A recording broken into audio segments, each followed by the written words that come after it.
Today I am leaving for Ellijay, and this is my weekend where I do my required work day. Well, one of them. I go up 2 weekends every month, and I have a surprise when I get there that I want to tell you about in a minute. Also, I wanted to show you some of the things that my viewers have been suggesting or commenting about that I have started doing.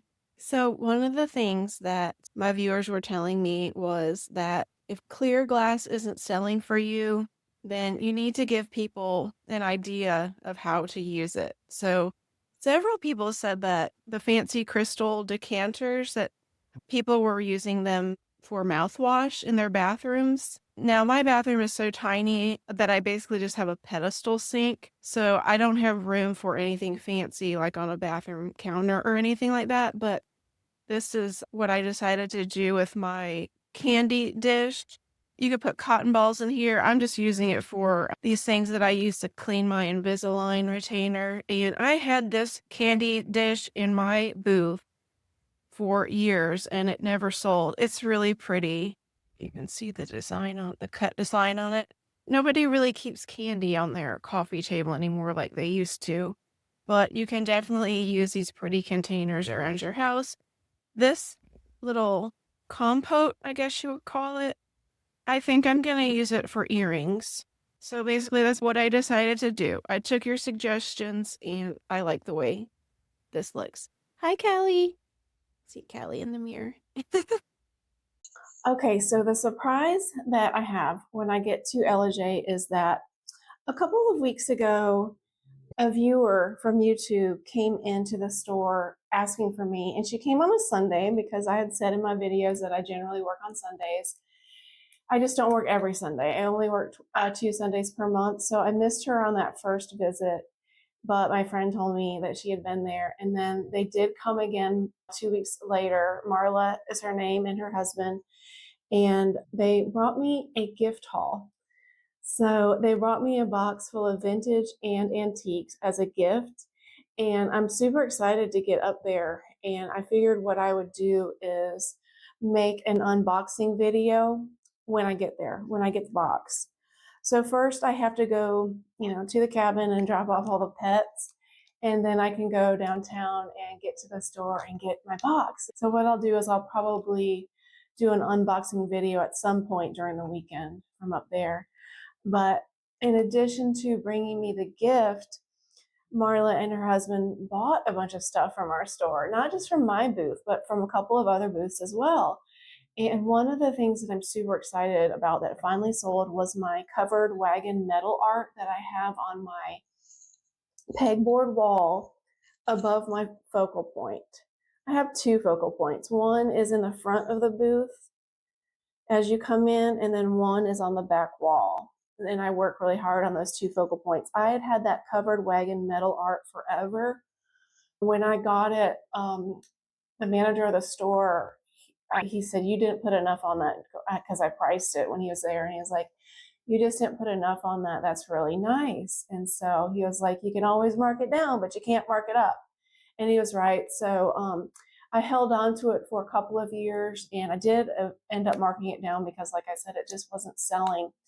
It's a beautiful piece, but I think the reason why it didn't sell for a while is because it's a bit on the small side.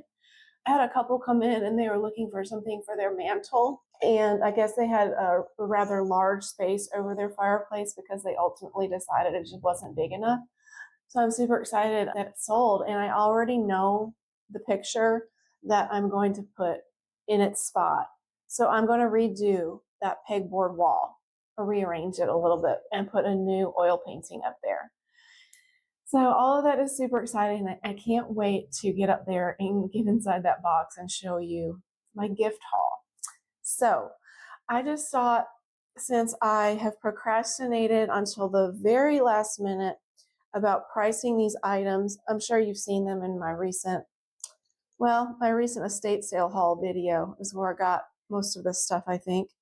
But I just thought I would pack it up as I go and just sit here and just tell you about a couple of things, viewer comments and suggestions that I just wanted to address. And I do listen and I read all of your comments.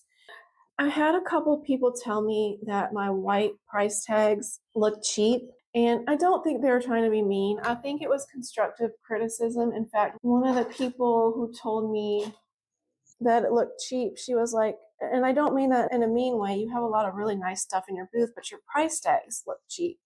And another person just said that it doesn't look good how there's so many price tags in your booth hanging off the items. Why don't you put the stickers on the bottom of the items so that the tags are not such a distraction and that you can actually see the items and your eyes are not just drawn to all these white tags hanging everywhere? So a couple of thoughts on that. I'm listening. All antique and vintage stores are going to have different little ways of doing things. So at our store, well, actually at both of the stores that I have had a booth at, you get your actual price tags back with your paycheck. So here's an example of one of our booth tickets. And you can see that I sold a butter dish and I actually get my price tag back. This is not the case at all stores. I had a viewer tell me that they don't get their price tags back, but that they can look in a portal online every day to see what they sold. The reason that I really like getting my price tag back is because the description that I wrote on the tag is going to match the description of the item that's in Microsoft Excel, which is what I use to keep track of my bookkeeping.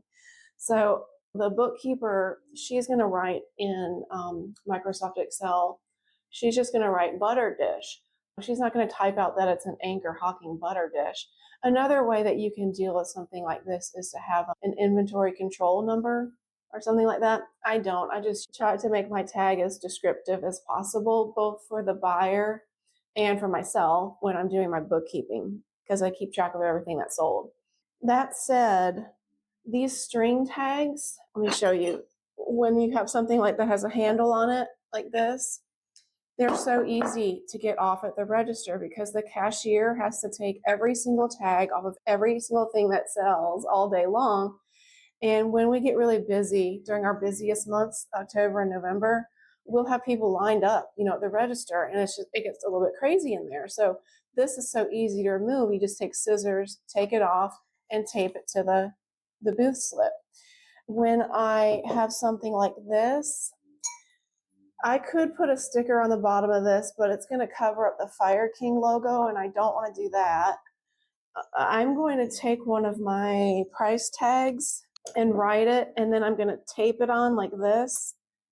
When there's tape right here, it's also very easy for the person working the register just to pull this off, and it pulls the tape right off with it. When I'm working the register and I'm taking off stickers, I'm sitting there with a razor blade and just peeling stickers off the bottom of stuff all day long. Not saying anything bad about the people who use stickers. And I do like how you can't see the price tag if the sticker's on the bottom. Sometimes what I will do is I'll just cut one of these, just cut the string part off and then tape this with it, because tape, like a piece of cardboard with tape on it, is so much easier to pull off of something than a sticker. Now, are stickers cheaper? I'm sure that they are. These are not expensive. I buy these in bulk from Amazon. And I do like the ones that are craft paper, like the brown craft paper. I just think that they look really nice. They're very tasteful and they look rustic, and I just really like them. They're more expensive, but I think I'm going to transition to those brown craft paper tags because they're just so pretty. I did buy a ton of these recently from Amazon. I am such a creature of habit that I will just buy the same thing over and over again. And sometimes it's time for a change. So I am listening about how my white tags look. And because I have so many smalls in my booth, that means that there's a lot of white tags everywhere. I think I'm going to put these in the booth, my Franciscan apple cups and saucers. And because I have more cups than I have saucers, I don't think I'm going to try to sell them as sets. I think I'm going to sell them all individually. And so I need to get all these price tags on these. Another thing that I'm excited about is that I got a new camera. I was at an estate sale and I saw another vintage reseller who has a YouTube channel, and I've seen him out in the wild a couple of times, but he and his partner have a channel called Timeless Classic Threads, and they are into vintage clothing. So when I saw him, he was wearing his brand, he got one of these, and I wanted one too when I saw how nice his was. It has a lanyard, it's magnetic. So I put the lanyard underneath my shirt. And this is a DJI. I'll put a link to this camera in the description if you want to check it out. And it has a really strong magnet. The other reseller, his name is Doe, and he was wearing a black shirt. And he was like, it's just so discreet. Like, no, if you're wearing a black t-shirt, you can't even see it. So that's one of the things, like when I'm out in their stores, or especially at estate sales, I would say, I really want to be rather discreet at estate sales, because at estate sales, I think it's important to remain as respectful as possible, because you have to keep in mind that when there is an estate sale, that generally means that someone has died, because the term estate sale means that this is their estate, right? Sometimes it means that they had to go to a nursing home or to assisted living, but oftentimes it means that the person who lived in the house has passed away. So I want to be discreet, and I love how discreet this little camera is. This is something I'm excited about. More thrift store videos, more estate sale videos, and I really want to go into Decatur Vintage Market, which is the store in Atlanta where I had my first antique booth. And just in the same way that I take you on booth tours at our store, I want to start doing that at Decatur Estate and the store next door, which is called Motherlode.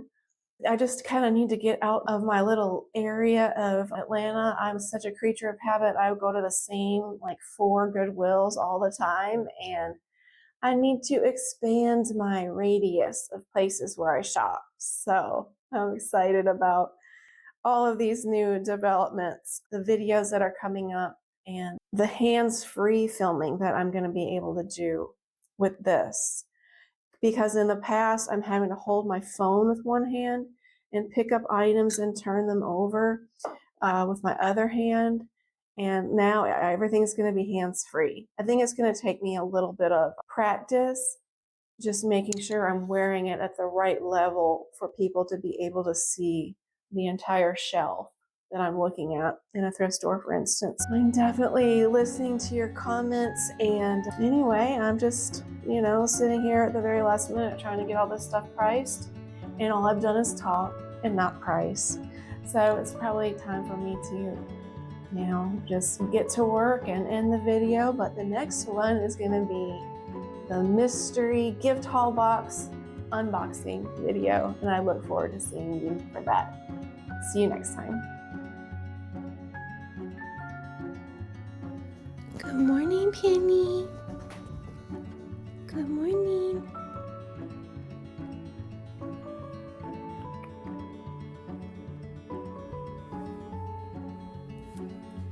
Good morning, Bowen.